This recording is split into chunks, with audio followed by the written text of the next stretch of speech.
Uh, mm-hmm.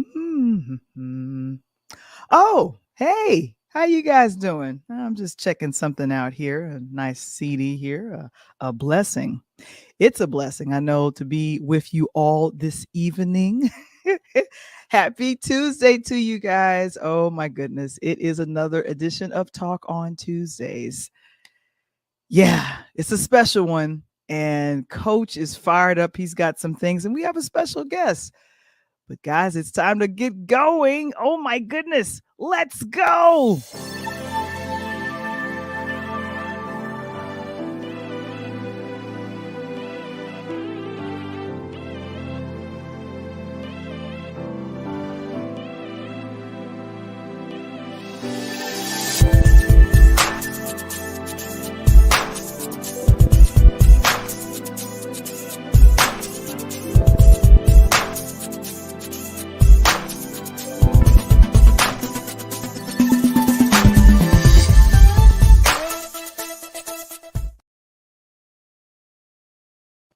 Hey, we're here. We're here with Talk on Tuesdays. Oh my gosh, you guys are here with me. And welcome to another edition of Talk on Tuesdays. I can't believe we're in the middle of July. The summer vibes are going by real fast. I know you guys are joining us every Tuesday this summer on Interludes. I appreciate you guys being here. Oh my goodness. Give me a shout in the chat if you're there. If you're there, go ahead and give me a shout in the chat. But here we go with Interludes, and we are brought to you by our affiliate sponsor. It is Legal Shield. If you need help with wills, if you have a business and you need a trademark, any information with contracts, if you need to do a contract, Legal Shield is your one-stop shopping for it all. I have to tell you, it's one-stop shopping for it all right there. So go ahead and text the word legal to 347-652-0243 or visit our website at Linktree. It's liktr.ee/Pure Light Media. Oh my goodness. Let's see who's in the building. I'm going over here to my comments. Who is over here in the building? We're going to say hello to some folks. Oh, goodness. Thank you so very much, Mr. Springer. Let's go, Val The Voice. I appreciate you so very much. Oh, goodness. Thank you so much for joining us. And I see Happy Tuesday. That's for Alejandro. How are you? How are you, Alejandro? Thank you so much for being here as well. And of course, one of my dear friends, Daniel, blessings to you as well. It's a happy Tuesday. I see Wise is in the building, some of our frequent flyers. Oh, so goodness. So good to see you guys. What did you guys do for the weekend? I am so curious to know, what did you do for the weekend? I was out and about, and I think the only time that I got a chance to get out was on, I think, Sunday. Saturday, I was doing some work, but I definitely wanted to make sure that I got a chance to, just do what I usually do, which is, what do? You clean, you go out a couple of times, and maybe you do the restaurants. I have to kind of pick and choose what I'm going to do. But I got a chance to go to this area that has a very nice movie theater and I think it's called New City here in on the north side of Chicago. And guys, I love this area. I went there last month. That was for the Transformers movie, and that was my good dear friend Princess. I just saw her earlier today. She came by and just said, "Valerie, I just need a hug." Guys, always check on your strong friends, and I was so grateful that she checked on me and I checked in on her. But her birthday is later on this month. If you got a July birthday, give me a shout in the chat. If you have a July birthday, give me a shout in the chat, because there are so many people that are beloved that were born in the month of July. That's pretty much what that's all about. That's all about. And guys, thank you so very much. Yes, grace and peace. Thank you so very much for being here, Alejandro. And thank you. Become a member of our Interludes podcasting community. You can go ahead and join us on Patreon or /interludes. And I really appreciate that. Of course, our dear friend Daniel, who's always a frequent flyer here, his birthday was July 7th. A couple of friends of mine was good. But go ahead. If you have had a birthday in the chat, thank you so very much for picking up on that, Kevin. Go ahead and throw it in the chat. I'm loving it, loving it, loving it, loving it, loving it. If you got a birthday in the chat, that's what I'm talking about. But anyway, I was out and about. It was really beautiful, but I got a chance to see, and I see Wise already jumped ahead of me. Got a chance to see Mission Impossible. I think this is the seventh Dead Reckoning. Is it Day of Reckoning? It's the seventh. It's the seventh installment. This movie and franchise has been going around for 27 years. That's a long time. Oh my goodness. Thank you so very much for that, Kevin. You see, Daniel, you're getting some love from Brooklyn. That's right, all the way in the PA. Greetings to you, April. I know you're traveling. Be safe. Doing great. How are you? Doing a good job. And all right. And TNG, good evening. All right. A father, a protector, Omega. Okay. I love it. I love it. I love it. But I got a chance to go ahead and check out Mission Impossible. And this is Tom Cruise's, I like to call it its baby. Now, this started filming during the pandemic. I think it was filming just before the pandemic. They started shooting, I believe, in Rome and other places around 2019. And, I'm sitting here thinking, oh, okay, this movie's going to come out. And I feel like Tom started shooting. Yeah, he started shooting this first. And then I think he started shooting, what was this? The one that just came out last year that was a sequel. And what I went to the danger zone. Top Gun Maverick. So Gun Maverick did very well. I feel like it just kind of in 2022 in the summer, it just kind of blew things away. But this was the thing that he was really, really, you know, going ahead and going, yes, we hope this does well. We're trying to do things great for the movie industry. Tom was very strict on the COVID restrictions. I remember during the time that we were all locked down and they were still around filming Mission Impossible, didn't realize this was a film that was being shot. He had a very strong talk with the actors, the people, the production staff that was on there. They were like, we have got to follow these protocols because we do not want to get shut down. Because keep in mind, Tom is not only the star of Mission Impossible, he is now one of the executive producers, which means he's putting up some of his money, probably a lot of his money. So a lot of this was filmed internationally, and I want to go to Rome now after watching this film. I mean, I don't know. If you got a chance to see Mission Impossible, please go ahead and throw it in the chat. I would love to know if you got a chance to see it. But I am a huge fan, and I'll just go ahead. I have a girl crush on this gentleman right here, Esau Morales. He played a perfect villain.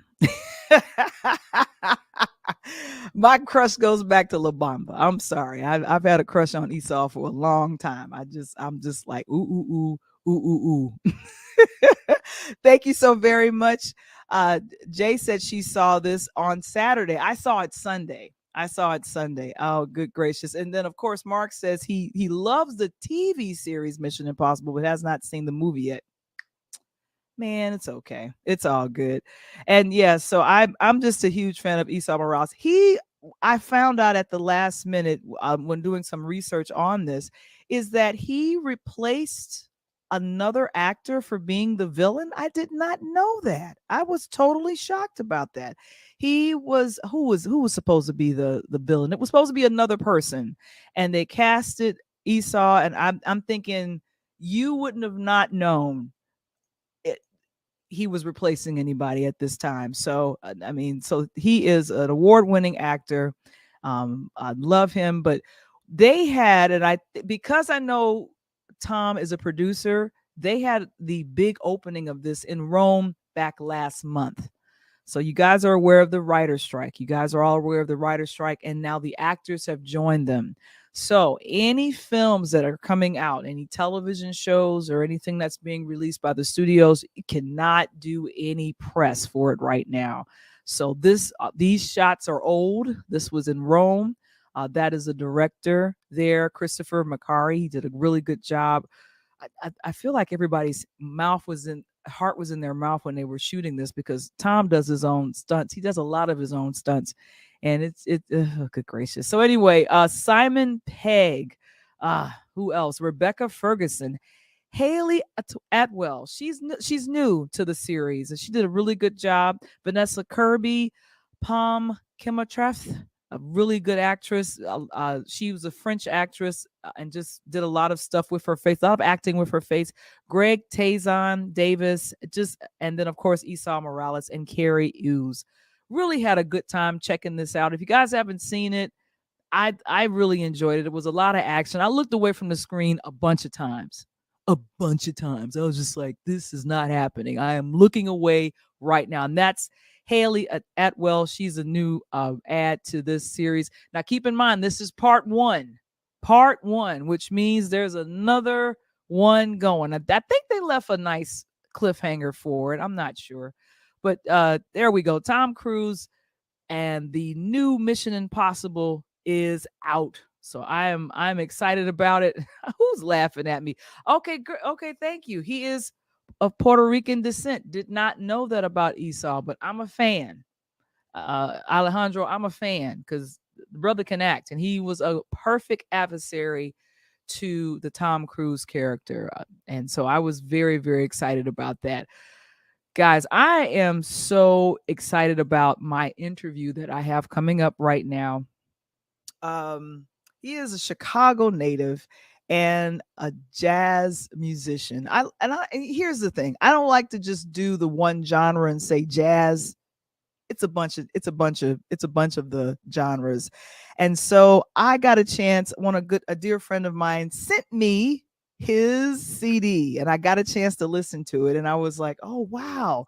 And so when I was listening to it, I was thinking about Earl Klugh. I was thinking about Grover Washington. I had some other jazz musicians that I had in mind. I was like, oh my gosh. So this guy is phenomenal. He has played with some of the best and has been around touring. I know a lot of musicians are excited. We're not in COVID anymore, so we can now tour and do some things, but he's got a couple of things coming up out of California, but is from Chicago. Ladies and gentlemen, let me go ahead and welcome to the Interlude stage. It is Mark Allen Felton. What's up? Hey, how you doing? Hey, good to be here. Good to be here. Absolutely. Yay. Ah, Woo! yes. Oh my gosh. Love this picture. Oh my gosh. He was leaning to the side. I said, Right. I wonder Okay. who he looking at. Who he looking Okay. at? Now that was a little photo shoot there. Little Oh my something. gosh.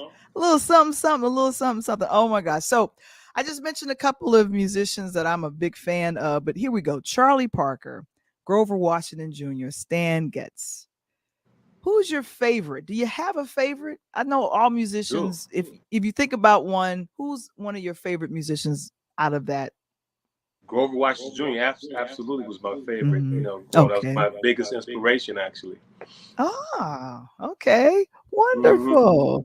And and here's the thing, because I remember being in band, Mark. I'm just gonna admit I was in band, and I tried to learn how to play the recorder. Now that's it's like a flute situation, but I didn't know what I was doing. I was more drawn to the piano. When people choose that, I want to say that musical journey, what was the thing that led you to the saxophone? What was that journey like? Well, you know what? I always looked at music as being just another language. And I Okay. think really everybody should learn it because Mhm. it's just a language.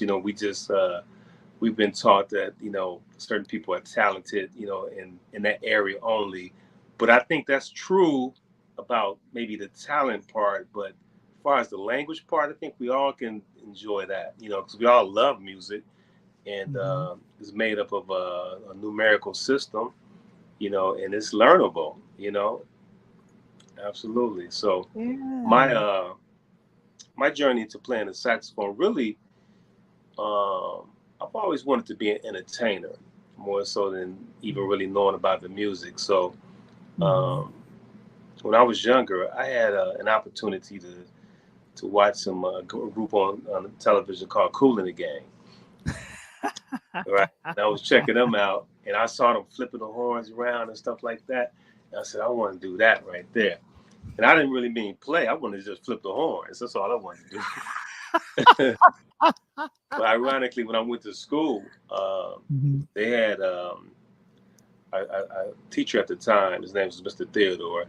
He was starting a band because I was in drum and bugle at that time, and he asked us if we Mhm. want to play an instrument. I raised my hand and said I want to play the little shiny curve thing, and everybody started laughing. He said, "You mean?" And he showed us a picture of the saxophone. I said, "Yeah, that's what I want to play right there."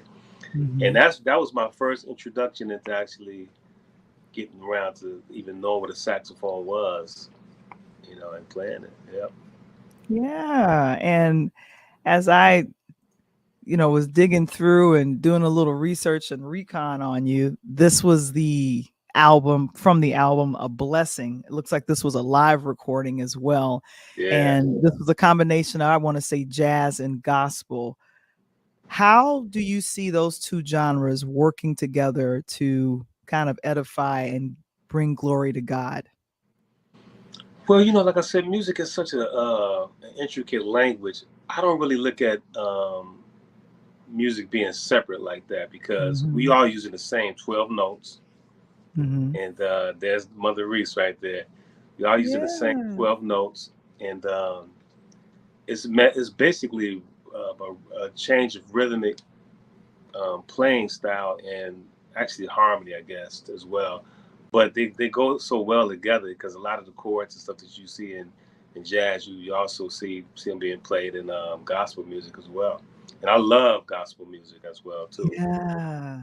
Because you had I'm a choir director, and I also love singing. I sing now. My voice has gotten lower, so I was an alto. Now I'm kind of a tenor, but I love choral singing. So there's a lot of choral singing in A Blessing in this on this CD. Your connection to, and I didn't mean to go so fast. So you said Mother Reese. How did you two connect? How did I meet her? That's a good question. I mean, see, as far as you don't know how you meet people, and you don't know Yeah. how you just know them, and you don't know how you see. How did I actually meet her? I think a friend of mine, um, Dave Scott, was playing at. Is that the first time? Maybe. No, Mhm. no, no, no, no. That's not the first time. I met her through a keyboard player named Woody.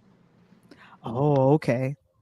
Yes, and he introduced me to her. He took me up to her church one time, a long time ago, and I played a solo um, at the church, and that was how I initially connected. Then some years went by, and then I ended up reconnecting through um, another friend, man, Dave Scott. I think he was playing in the band. I wanted to play in the band too, so he just said, "Just come on, start hanging out." I just started playing, just going up on Sundays and playing with them. And next, they hired me to play in the band, and I got became pretty close with her.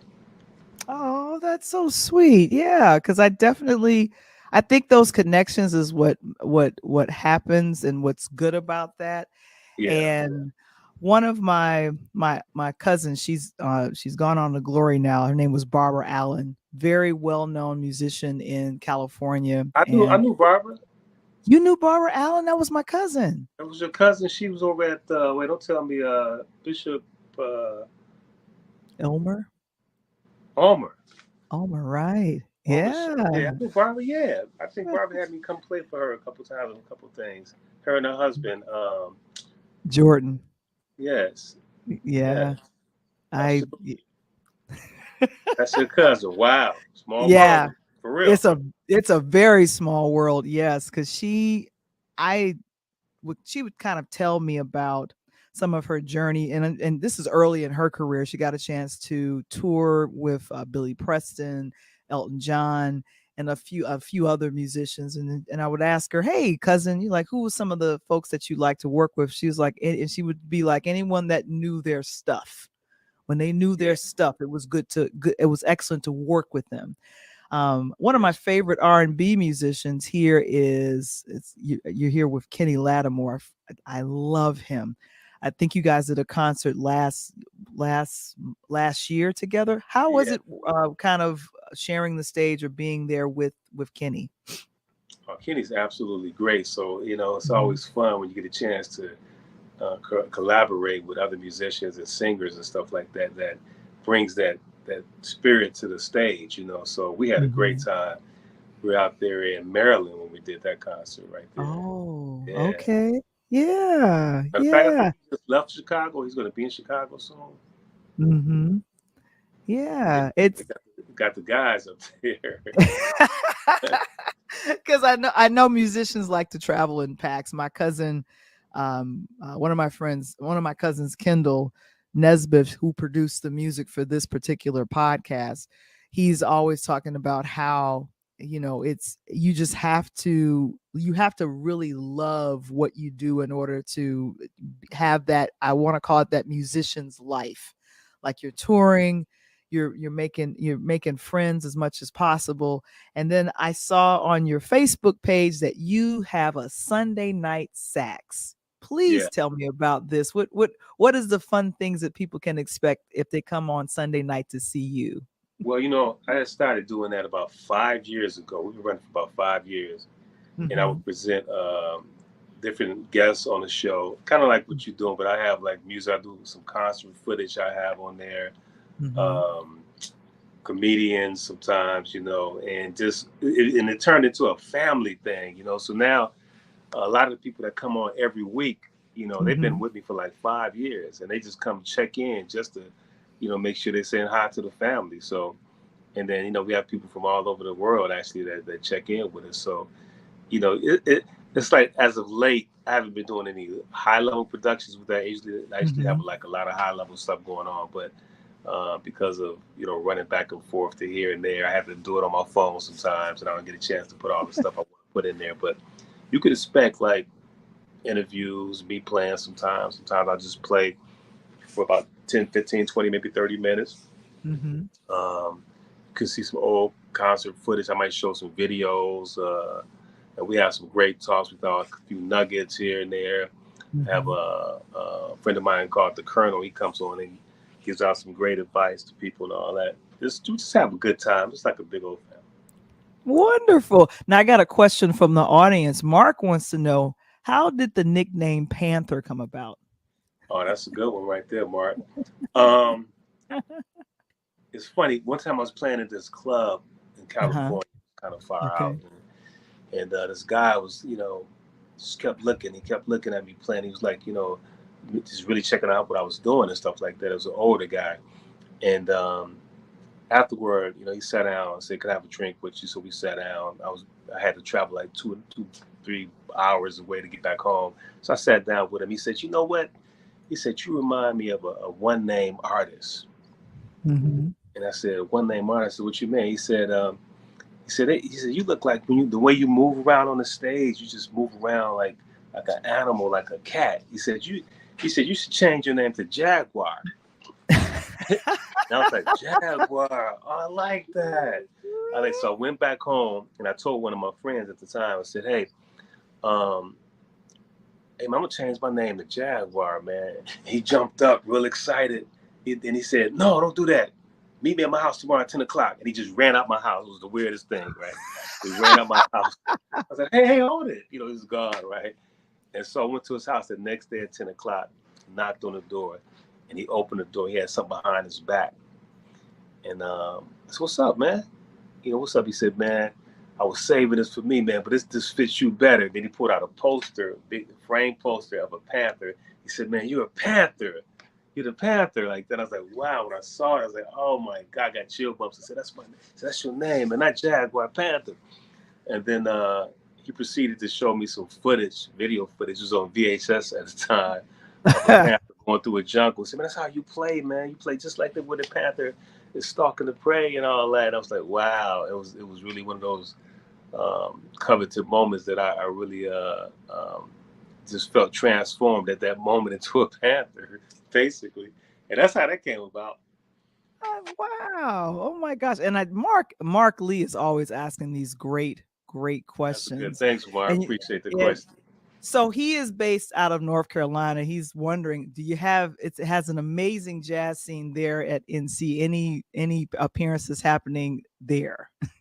You know what? I think my agent was looking into that, so we might be out there sooner than you think. So, um, yeah, yeah, it could be. That could happen. That could happen because he sent some dates over. I don't remember exactly where they were, but yeah, that definitely could happen.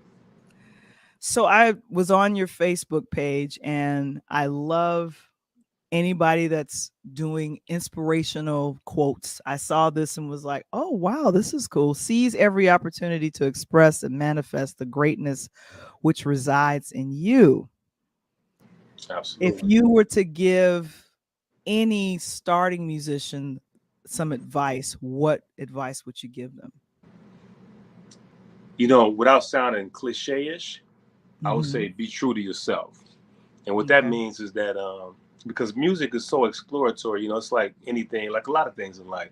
Um, you got to go with what feels good to you, because you may be the next person to invent a new style or something. We don't know, because when Mm-hmm. Charlie Parker was coming through and all those guys, they were doing themselves, and they became a staple of jazz, like that type of jazz. But it was really extended from influences from others, but him being true to himself. Took the influences in, but did not abandon the trueness to oneself. So, um, and love what you do. If you love Right. it, you just never know how things could turn around. Because I can remember being in the house squeaking and stuff, and people outside laughing like crazy. Ah, he's squeaking, and then those same people today might ask, can I get him into my concert or buy tickets, whatever. So you just never know how that can flip around. It's really amazing. Just be true to yourself, though, I love that. I love that. And and practice. I was wondering if I was going to hear that for you. Practice, practice, practice. That's Practice. what's most important. Now, the next thing I saw that you have coming up, you're going to be at the Riverfront Jazz Festival. And I Yeah, think yeah. that is, where is that going to be? In That's in Dallas, Texas? Dallas, Texas. Mhm. Yeah, In yeah, September. yeah. It's a lot of good people on that show too. Oh, okay, cool. Oh I my think. gosh. I mean, they got who they? I think Michael Franks, Gerald Albright, and Mhm. what's her name? So many people. It's just a list of people on that show. It's gonna be fabulous. And then on September 30th, Jazz on the Grass, and this is going to be in Cali. We have folks that Right. are watching here from Cali. That's September 30th, Compton College. All right. Yeah, for the Deltas out there, that's gonna be fun too. They're doing a annual festival every year. This is the second one. Had opportunity to play last year. Then they came to I did a birthday party out there in Cali, and they all Mhm. came. I said, "We got to get you back. We got to get you back." So I'm glad to be back with them. Oh my gosh, that is so cool. And I see thank you so very much, Kevin, for going ahead and getting that in. This is the best advice. Be true to yourself, love what you do, and practice, practice, practice. Oh my gosh. Thank you so very much. But Mark, I really appreciate you coming on. I'm gonna wait. I see Coach is in the building. Coach, you there?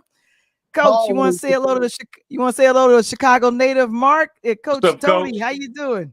What's up, baby? What's up, Coach? How you rolling, man? Hey, man, I'm rolling on the south side. You know how we do. You know what I'm saying? I ain't got nothing against my west side, brother, but Wild Hunters in the house, man. I hear you. Hey, man, I really like that. I was sitting in the back, sitting in the studios and saying, man, I love that jazz. I remember when Pops back in the day, man, would just sit up. His very good friend was none other than Jerry Iceman Butler. Okay, okay. Oh, So Dig I got that. a chance to take a listen to a little of that, and I never really understood what was going over at Rainbow Beach, man, until I got older, man, and found out that was lit. Yeah, man. That's right. That's right.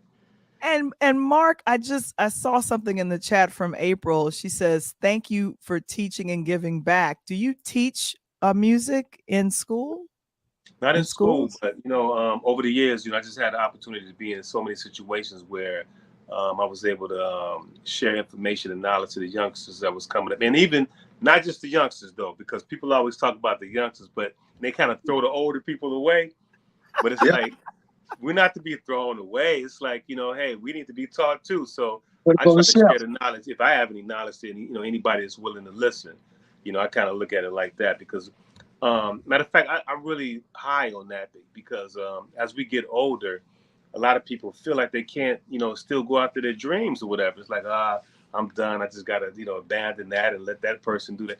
No, as long as you're breathing, you got breath in your body. Whatever it is you feel that you want to do, you got a passion for, go after it.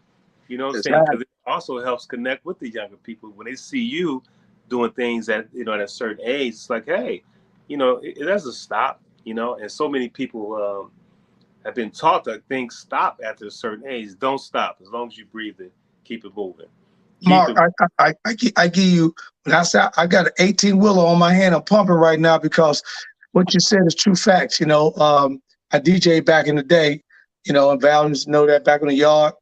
It's one way I kept money, cut hair, couple things. And when the pandemic hit, man, I pulled those 1200s back out. I've been DJing ever since, man. I love it. Get back on the set. There it And is. because you are a musician, I got something for you and Val I just picked up today. Look at this right there. 50 years of the hip Wow. hop. Yeah. So my question to you, although you are a jazz artist, and if you had to look at a rapper or a rap group, think about this, a rapper or a rap group that has a sort of jazz feel to them that made it good in the hip hop era, who would it be? Whoa, Uh, coach. Had to Coach come deep Allen, on that. that's a real broad one, right? Matter of fact, but first of all, I ain't just no jazz artist, man. I can't be taking that moniker on because I like music, man. It's like, Right, and right, I right. produce all kind of music. So, but because when you play the saxophone, first thing people say he just played jazz, but I love it all, man. I So, got you. Mhm. I ain't gonna say I love every type, but I love a lot of different types of music. So I So who listen was your, to a lot who was your favorite hip hop artist back in the day? I ain't gonna lie. I kind of like some of that West Coast stuff. I like the style of that West Coast vibe.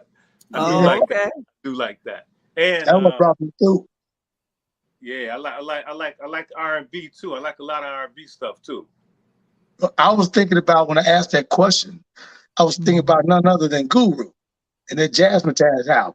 You Right. know, those Oh, of you that's yes. listening, if you don't know about it, you need to Google it. That Yeah. Jazzmatazz, rest in peace, the great Guru. But that Jazzmatazz album and the people who had featured on there, including Tribe Called Quest, Quest Love, and those guys right there, the Roots. So you need to go take a listen. If you ain't up on that Jazzmatazz album by Guru, you need to go and open up your minds. Hey, Tremendous. Coach. Another thing too, though. Another thing that has happened, like as far as the music getting through, like a lot of Mhm. times back in the day, with the major record companies controlling what we heard, a lot of times, Yeah. we didn't Mhm. get a Yeah, chance. I got stuff on my drive, man, or even like in my genre, I had to be kind of coupled in a smooth jazz, situation. But I like a lot of funky stuff like that, but it didn't fit that radio format. So a lot right. of people didn't get a chance to hear some of the stuff like that. I know other artists that didn't fit that format, so to speak. And it's like, it's not really a genre set up for that type of stuff. So we may get one or two albums that slip through, but Right. believe me, it was a lot of people making some really crossover type of stuff. It just didn't get a chance to get played. That's funny you said that because I was just listening to a interview on Big Boy TV. I'm big on the podcast now, chilling with my homegirl Val The Voice, and listen to Big Boy interview Ice-T, and Yeah. that's what he said. He was that one underground West Coast artist. But if you ask anybody if you know Ice-T, the younger generation simply knows him as NCIS and what he's done on New York. You mean you New mean York. you mean you mean I Law and mean, Order. Law Law and and Order. I don't Order. know why I Yeah, said NCIS. I'm SUV. thinking about LL Cool J. Go But LL yeah, Cool J. Right, yeah, right. yeah, yeah, yeah, yeah. But Law and Order, and don't realize that this brother was, on the cutting edge early parts of putting the West Coast on the map when it came to gangsta rap with him and none other than Too Short coming out the Bay Area. And then, of course, Dr. Dre and them boys from NWA picked it up and it just set the world off, in the late 80s. Yeah, that's right. Yeah. So you know what? It's a lot of factors that go into what we hear, So I'm happy about some of the avenues that's available today because, you may not get a following from all over the place, but you can have an opportunity to express yourself in ways that, we couldn't do back in the day. That's like even with the podcast and like, we got The Voice here right here. We got we got people coming on that we need to hear from. We would it might not have been an opportunity back in the day. It's like, hey, we only signed one or two people, so y'all got to find another way. But now, let's do it. Hey, you listen to on that segue. You stay on this show. Check it out. You are listening to the one of the fastest up and coming shows in the sports side with a male, female, me and my girl right here, Val The Voice. I'm Coach Tony. We're gonna jump into this sports side of the house. I want to know what you're thinking, and all that. I want to send a couple side notes out, Val. I gotta always say hello to a couple of folks. I want to thank my homegirl D Hall, Arcadia Young, taking care of my basketball team this weekend. Val, I got a chance, and Mark, you're gonna love it. I got a chance to be this weekend in Indianapolis, man, and saw the OJs jump off on the stage. Wow. Oh, you did? Yeah, man. I walked up on them and they was downtown Indianapolis performing this weekend. So it was packed. Juvenile did the white party on Saturday. Didn't get a chance to go to that because we had games. But Indianapolis this weekend was really, really set off, man. It was really nice. That's nice. Hey, man, you know what? I didn't even know until I got called at the last minute, but Jesse Jackson had retired. I thought he had retired a long time ago, right? Right. And so I had the opportunity to play the national anthem for his retirement situation, man. And the vice president came out, and all that. It was really nice, but it was like I just happened to be in Chicago during that time period. My boy Jesse Campbell turned me on, and we had a great time with that. Did y'all know that Jesse Jackson retired? We had no idea. And you just mentioned Jesse Campbell. We literally had him on. We had him on, Coach, a couple weeks ago. Back. So yeah. Sure did. Yeah. We've been doing a lot of work together. Been knowing each other for a long time. So, that's great. Both of y'all jumped on the #1 show. You know what I'm saying? That's how we doing it. That's right. That's right. And those people out there hear my voice, you got to subscribe to Interludes Talk on Tuesday so you can continue to get hit upside the head with this good stuff like Parliament Funkadelic. You know what I mean? That's what I'm talking about. Mark, oh my gosh, thank you so very much for joining us on Talk on Tuesday. I really appreciate you coming out and joining us for that. I really appreciate it. And like I said, we have your website, which is your first name, last name, first name, middle name, and last name. I think Kevin put it up for us.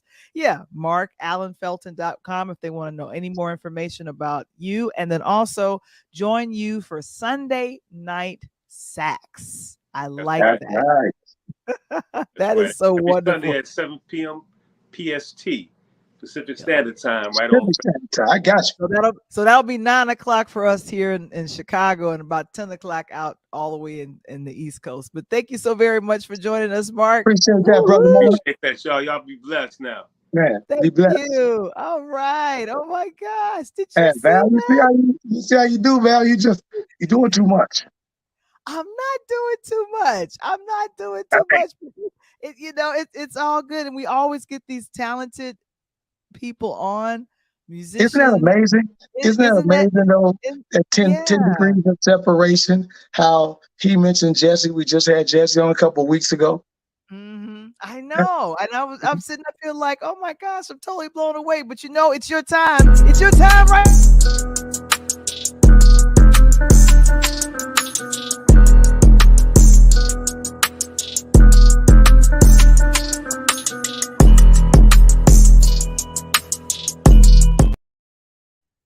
Hey, I feel like I'm back at Freaknik or something. I'm just, Hey, but if you see me on the Hula video, Val, it wasn't me. Wasn't me. It wasn't me. I mean, Wasn't something me. in the corner. It wasn't And me. you're like, wasn't me. Like, I saw you down at the party. It wasn't me. It wasn't me. It wasn't me. Man, let me tell you, I want to thank everyone. You don't even know, Val, my phone's still blowing up from last week's show. People give me compliment. They love the what you're thinking. And this week, we're going to get into a new what you're thinking question. I want to hear you, Mark. I know you, my man, you always saying something out there. And Kevin's going to put it in the chat for us. But the question this weekend on what you're thinking. Val, let me give you the setup. Give me the setup because I don't know what this I is. want Go to know ahead. what you're thinking before we give it to the peoples, right? Okay. But Zion Williamson, for those that don't know, he is the second year with the New Orleans Pelicans. The kid is a South Carolina kid. As a matter of fact, Val, that was one of the young gentlemen that Merle Cole talked about when we had Okay. Merle on with the situation with the Adidas thing. And by way of Duke University and on into New Orleans Pelicans. Well, the problem is, Val, that young Zion has only played in 50% of his NBA games, if that, since he's gotten to the league. So a lot of people think he's basically gotten some free money, right? The kids want to go, they want autographs and they want to see him play, but every time they come, he's hurt. And I don't know if this is the reason, but he's got a situation kind of going on back here, Val. We got a pregnant girlfriend. And all of a sudden, a situationship like Jada and Will had popped up that he got a situationship going on, Val, with an adult porn star / stripper that kind of, that kind of blasted him on Twitter, talking about, they had a situationship during the whole time that he had his young lady pregnant, and she may be pregnant also, and if so, she's going to expose the entire relationship they had. And Zion came on earlier this week, scared everyone, and he basically wrote a tweet, and the tweet said, "I can't believe suicide is on my effing mind. I want to live." Now, people took to Twitter, Val, his fans, the team, because they didn't know. They were like, man, this brother about to commit suicide. But, I always get the word on the street, like Martin used to say. So you had to do a little dig and come to find out. Those words are actually a quote from, well, you see what I got on tonight, the notorious B.I.G. Those words are actually a quote from Biggie's Suicide Thoughts in one of his tracks, which was a hit single. And he said, little do you know that, I'm thinking about suicide on my effing mind, but I want to live. So that's a track from Biggie. So the question of the night on what you're thinking is, was it stupid of Zion to scare his friends, his teammates, family, and people like that? Is it really what we call mental illness per se? Or is it simply he's playing the victim role, Val, and trying to downplay this situationship he got going on? So I just want to know what you're thinking. Okay, so this is what I'm thinking. I think when you are young like this and you're playing for a professional team, the professional New Orleans, you're playing for a professional team. If you are having a situationship, especially with someone, I don't know, you have a situationship with somebody, I don't know. Possibly you need to have that conversation offline, not online. I think, and as Mark said in the chat, you should never play with suicide. That's a very, very serious thing. I don't, even if in jest, you shouldn't even be joking about it. So I feel, whatever situationship this young man was in, he should not be talking about it. And the thing of it is that there's a way, and I think unfortunately our young people have lost picking up an actual phone and calling somebody on the phone and having a conversation. Right. And so I don't, and just saying, hey, I'm feeling like this, or let's work this out behind the scenes, because number one, I don't want to embarrass my teammates. I don't want to embarrass the people, because whether you believe it or not, anyone that plays for a professional team, I know at one point Charles Barkley used to joke around and say, I'm not a role model, but Yep. you are. Technically, you are. When you put on that jersey every night to play and perform, you are somebody's role model. So, And that's funny you said that. Charles Mhm. said that this weekend, which was crazy. They Yeah. asked him about it, and the first thing he said is, well, I'm thinking that the young man got to understand he's such a role model. Like, well, wait a minute, Charles, didn't you just say about 20 years ago you wasn't no role model? Exactly. I know I heard that come from him. But yeah, so whatever that situation is between whomever the young lady is, it's no diss to her. It doesn't matter what she does professionally. Right. You handle these things behind closed doors. You do not discuss this out aloud. And Mark, thank you so very much for that. I am definitely this is okay. So Kevin put that up, but he says too many of our youths are seriously dealing with suicide and mental health aspects in their life. Right. So to tweet this out and young people are watching this, you never know. You might be giving someone the idea to do this to themselves, and correct. You might be playing, because you said he quoted the song. I didn't even know that. Yeah. See, you gotta understand those songs. And the crazy part about it, I think Mark hits it right on the head. These young people, believe it or not, they're looking up to you. I don't care, because the crazy part about it, you've done more sideline sitting than you've done on court appearances. You know what I mean? Mm-hmm. So it's nuts. No, so this is a very serious topic. He shouldn't have joked about it. Please have a conversation offline with people, and if you are feeling that way for real, because we can't tell, get some help. Get some help. And we have that. Thank you, Kevin, for putting that there. We all can help prevent suicide, and there's a 988 lifeline that provides 24/7 free and confidential support for people in distress. This is very, very serious, and it's one of thing that we could to prevent. And then there's crisis resources. There's a whole thing. So yeah. We need help. If we need help, just let's go and get it. But let's not do it online. Let's not tweet about it. That's not true. And if you're involved, that's why you listen to Interludes Talk on Tuesday, so you can get this help. You know what I mean? And speaking of help, turn the curve a little bit. Our boy Val, none other than D Wade, Richards High School, South Side, another South. See, that's South Side Chicago. We just roll with it. D Wade, he is now part ownership of the Chicago Sky, Val. He's part of a group of 6 women that allowed Dwayne Wade to come in about $85 million in pocket change, making the Chicago Sky the second highest valued team in the WNBA behind the Seattle Storm. What do you think about that? I think that is phenomenal, and I didn't see that coming, because I think he said he gave up he gave up what he was doing at first to go ahead and now have ownership of this team. So this is pretty amazing. Like I didn't going to start some local programs in the Chicagoland area for young female basketball players looking to get better.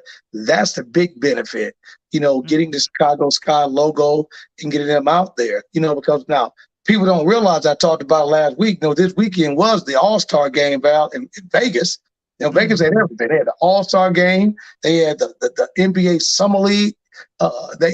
Vegas was packed. They had the fight going on. And in the All-Star game for the WNBA, Team Stewart had an opportunity to come back this year and revenge a loss from the last couple of years to Team Aja Wilson, 143-127. But that wasn't the most important thing. 2 things happened this weekend, Val. One, our girl, Brittany Griner, she already got the ups on the selection, had a dunk in the game, which you don't see that in the women's game, obviously. Maybe she traveled, but I'm going to give it to her anyway. You know what I'm saying? The referee didn't call her, so I ain't call her. Mama named him Clay, I'm going to call him Clay, right? So, exactly. And the big news was our girl, who turned around and just killed him in the 3-point contest is Sabrina Janowski. She went off for 25 of 27 for 37 points, Val, in the 3-point Wow. shooting contest. That it went to Steph Curry, and Steph called her out today after I don't know if you watched what he did this weekend, but he had a hole in one. He hit a 3-point shot on the golf course and then dropped an eagle putt to win a golf tournament this weekend. But then he called out Wow. Sabrina and told Sabrina that he want to have a shoot-off against her. Now, this is what I'm thinking. Let me know what your thoughts are. Okay. I would love to see the winner of the NBA All-Star 3-point shoot contest and the winner of the WNBA 3-point shooting contest face off against one another either in a special televised show or the following year of the NBA All-Star game while the fans are there. What do you think about that? I think I'd love to see the 3-point shooter for representing the WNBA and the NBA. I'd love to see that and see how that would go. And I thank you so much, Kevin. What you thinking? Like, I think that would be a good thing to see, and definitely I love when I see a lot of NBA players at WNBA games to say, look, please, let's support our women. Because hopefully it's in the back of everyone's mind of what Brittany went through, playing, for Russia and then playing for here. And then she gets caught up in what was getting ready to start a war between Ukraine and Russia. And they end up keeping her there for something bogus. Yeah. A few more months, Val, she'd have been trapped. A few more months, we would have had to intervene as the United States government, and it could have been major. So thanks she got home, back to the league. Now, the cool part about it, what you just mentioned a moment ago, 9,500 people watched the WNBA All-Star game, all-time record, and they scored over 270 points, another all-time record. I'm telling you, Val, women's basketball, WNBA, is on its way up. Yeah, and this is what is so exciting is that when the all-star games happen, it literally says, okay, we're at the half point. That's how it is with the NBA. So it's definitely now at the half point with the WNBA. So we have probably another maybe 6 to 8 weeks, and then we're going to be going into the championships for the WNBA. It's a playoffs. Exactly. That's going to be fun. That's going to be fun to see. Yeah. And you always know I give it to you, fans, for promotional purposes only. Here we go. I am taking the Las Vegas Aces, and our girl Val leaves Chicago, who get a ring and then go to Vegas and about to get another ring with Vegas. That's crazy. Wow. Okay. Candace Parker is with the Las Vegas Aces. And you got Candace Parker, you got Aja, you got Kelsey Plum. They're loaded. They're absolutely loaded. And the young lady I got to give hats off to who smashed a record is Jewel Lloyd. She smashed a record this weekend, having a 31-point game in the WNBA All-Star game that knocked off Maya Moore back in 2015, who had 30 points, and also Kelsey Plum tied her. So I'm telling you, if you guys are not up on the women's basketball, you better start tuning in because they are coming. And they are slam dunking. And speaking of slam dunking, I gave this to you guys a few weeks ago, right? When I gave you my top 5 NBA picks. Okay. And that is my guy who didn't make it in that NBA top 5, and he slipped to number 20, unfortunately.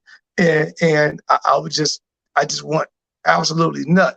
Cam Whitmore, Villanova kid, went to Houston. I thought he should have went number 5 in the draft. Val, this kid ended up being the MVP of the NBA Summer League in Vegas, averaging 20 points a game, 5 rebounds, 3 steals, 2 assists, and 2 blocks a game. Now, the kid ended up dropping all the way down to the number 20th draft pick. But let me tell you something. To me, he should have been top 5. Now, I already told everybody, for promotional purposes only, There you go. my guy, Brandon Miller, will be the Rookie of the Year. I think Victor is going to have a very tough season. But this kid, Cam Whitmore, you better watch out, because that kid right there will be pushing Miller for Rookie of the Year. I like him. I really like what he's doing, and he may revitalize what the Houston Rockets look like this year. Wow. Okay. And somebody agrees with you. Great idea, coach. Right. But yeah, so I didn't know that yeah, you told me about this. He came in at the draft at 20. He should have been number 5. But now with the summer league, and it's officially ended. What was this, yesterday? Yesterday, yeah. So Cleveland Cavaliers end up winning the championship game. They went 6-0. And wow. Houston went 5-1. They get 10 days. Of course, I'm praying. I grabbed everything from my homeboy, my kid, downstate Illinois, and Malachi Smith. We talked about him.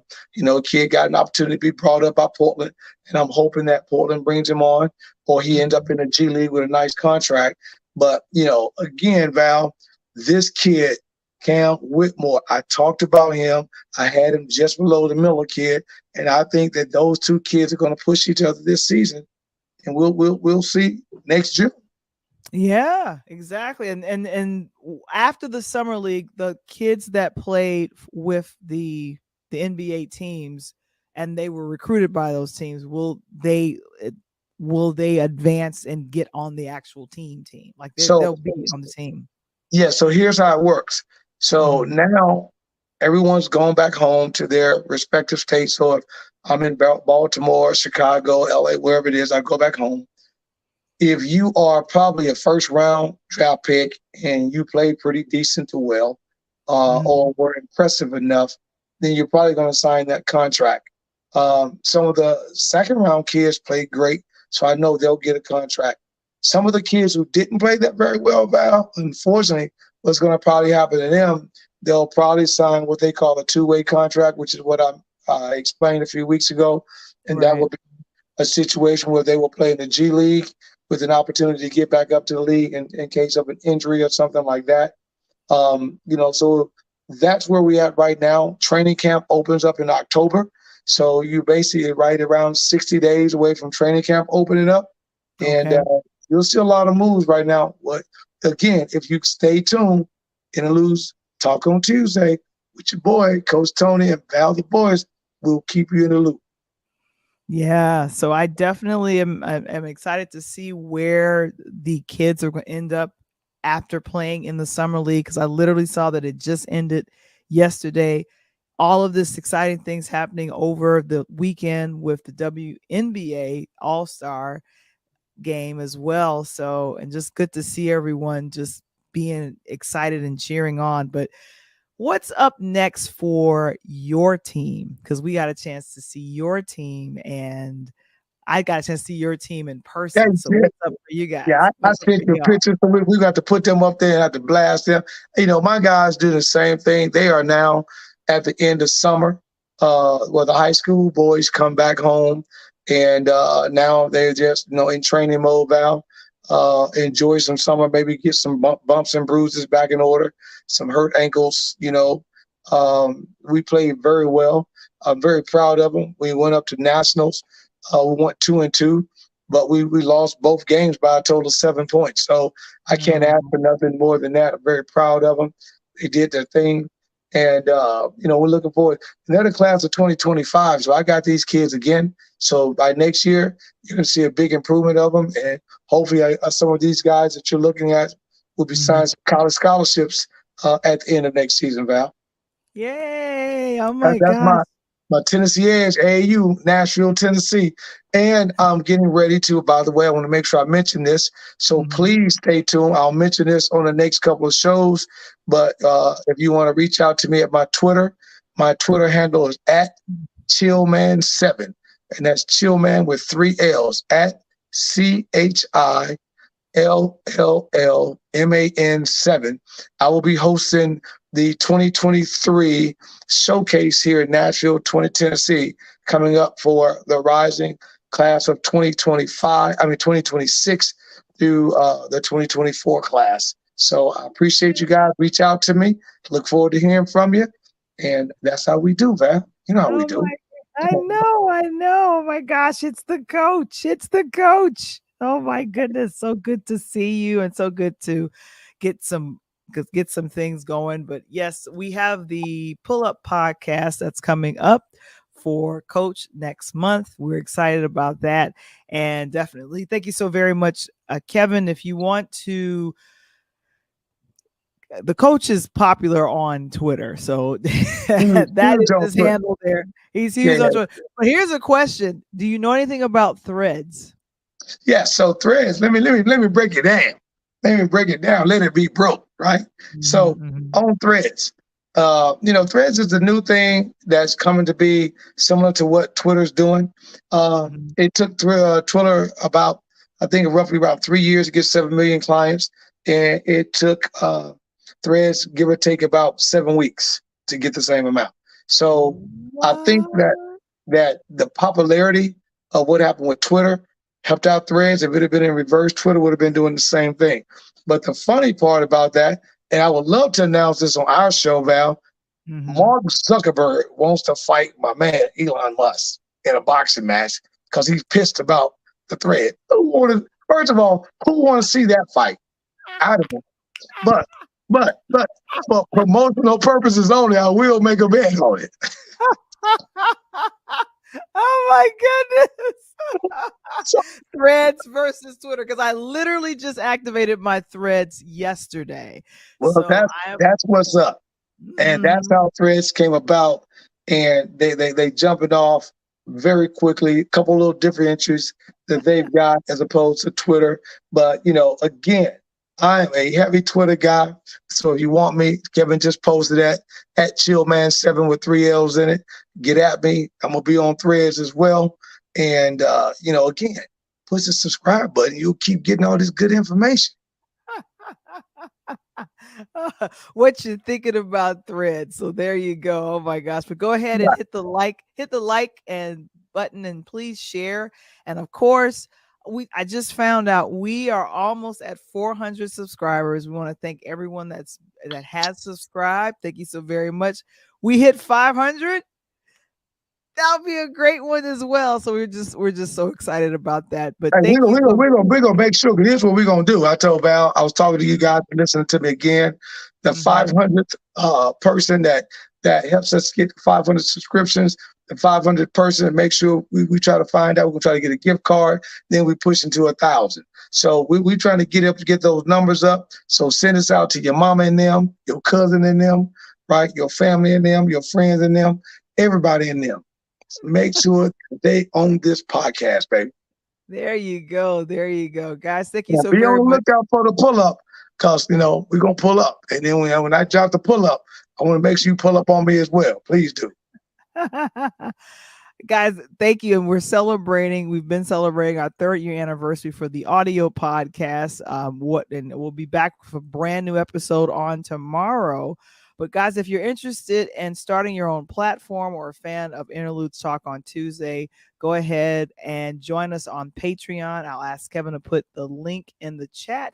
Become a fan of our podcasting community today. And of course, if you need some help with legal, if you'd like to have information about creating your own will, a trust, if you need a contract done, if you run a small business, please allow Legal Shield to be your attorney. Book time and go ahead and text the word legal, LEGAL, to area code 347-652-0243, or visit the website linktr.ee/Pure Light Media. And that's our time. I'm about to call them. Hey, real quick, for those in the Chicagoland area, my guy just tweeted me. As a matter of fact, I'm on Twitter. He just sent me a tweet a minute ago. For those that's in the Chicagoland area, especially south side of the city, Thule Park, this Saturday we'll be having a Southside Thule Park picnic. And for those that don't know, that's right off 87th and King Drive, actually 85th and King Drive. So pull up at Thule Park this weekend, enjoy that picnic. You know, in my word, Val, I love my fans, but I'm out. And we are both out. Thank you so very much for joining us on this evening. Oh gosh, I see everybody that said something in the comments. Wait, let me see who's in the comments. Okay, there we go. Thank you so hashtag late. That's Mr. Right. Fox. It's okay. Thank you so very much. We appreciate you. Christopher Robinson is saying, "What up, That's Coach?" my guy. Coach Robinson. Oh, speaking of Val, real quick, last note. You guys stay tuned. Next weekend, I'm going to have Coach Robinson and Coach Lon, his brother, on air.